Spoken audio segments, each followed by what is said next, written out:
جی بہت مہربانی، بہت شکریہ شمس الحق صاحب.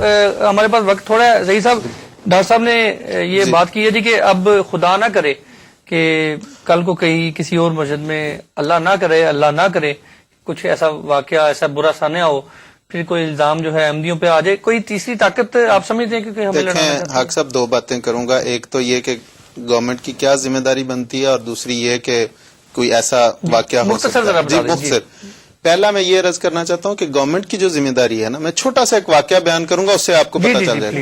ہماری جمعے کو ہماری 2 مساجد پہ یہ ہوا حملہ، اور اس کے بعد یہاں پہ اس حکومت نے یہ کیا کہ چونکہ ہم لوگوں کا حضور صلی اللہ علیہ وسلم کی پیروی میں، آپ کے اسوے میں، ہمارا تو یہی ہے کہ ہم اللہ کے حضور گر جاتے ہیں. حضور صلی اللہ علیہ وسلم کے زمانے میں 70 صحابہ کو حضور کے شہید کر دیا گیا، رجی اور بیر مونا میں 4 ہجری کو. حضور صلی اللہ علیہ وسلم نے 30 دن اپنے خدا کے حضور سجدہ ریز ہو کے ان کے لیے بددعائیں کی. ٹھیک.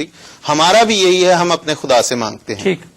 اس کے لیے اسلام آباد جو ہمارا یہاں پہ سینٹر ہے، وہاں پہ مختلف جگہ سے تہجد کے لیے لوگ 2:30 بجے آئے.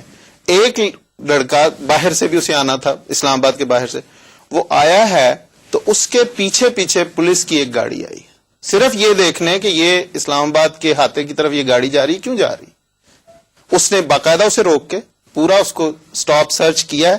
اس کے بعد اس نے جب بتایا کہ میں یہاں آیا ہوں تو تب اس نے آنے دیا.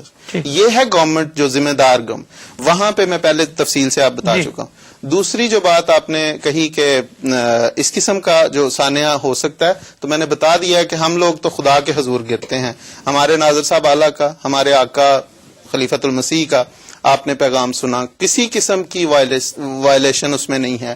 ہم تو صرف یہ کہتے ہیں کہ اسی پر میری مختلف کمیونٹی سے بھی ملاقات ہوتی رہتی ہے، کمیونٹی لیڈران سے بھی ملتے ہیں ہم، مولانا حضرات جو ان سے بھی ملتے ہیں.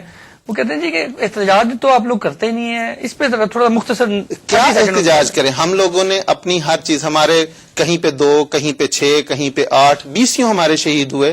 اس کا باقاعدہ ہم نے جس طرح جو ایک احتجاج کا طریقہ ہے، ہم نے گورنمنٹ کو اس کا دیا، بتایا. وہ لوگ پکڑے بھی گئے، پھر چھوٹ جاتے ہیں، بیلز پہ چھوٹ جاتے ہیں. اب ہمیں بتائیں کہ کس قسم کا ہم لوگ سڑکوں پہ تو آ نہیں سکتے، نہ ہمارے آقا نے ہمیں یہ سکھایا ہے. ہم لوگ تو صرف پرامن احتجاج کر سکتے ہیں، یا اس کے علاوہ اپنے خدا کے حضور گر سکتے ہیں. وہ ہم کر رہے ہیں اور کریں گے. اور جس طرح سلیم الدین صاحب نے کہا کہ اللہ تعالیٰ کے فضل سے ہی ہمیں یقین ہے اپنے رب پہ، اور حضور صلی اللہ علیہ وسلم کا وہی کہ اللہ مولانا ولا مولا لکم. ہم اپنے دشمنوں کو، ہم اپنے مخالفین کو یہی کہتے ہیں کہ خدا ہمارا مولا ہے، تمہارا مولا کوئی نہیں ہے اس معاملے میں.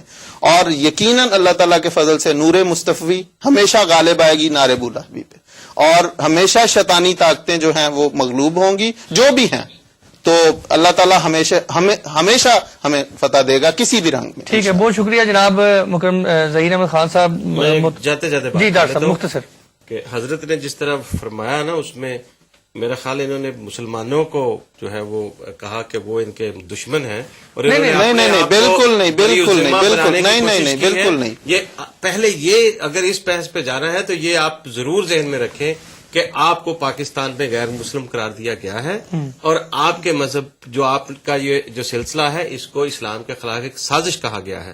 تو اس تناظر میں اگر آپ نے بحث کرنی ہے تو علیحدہ بات ہے. لیکن جہاں تک آپ کہہ رہے ہیں کہ آپ کی 2 مسجدیں، میں سمجھتا ہوں وہ آپ کی مسجدیں نہیں ہیں، وہ پاکستان کی جو ہے وہ ایک ذمہ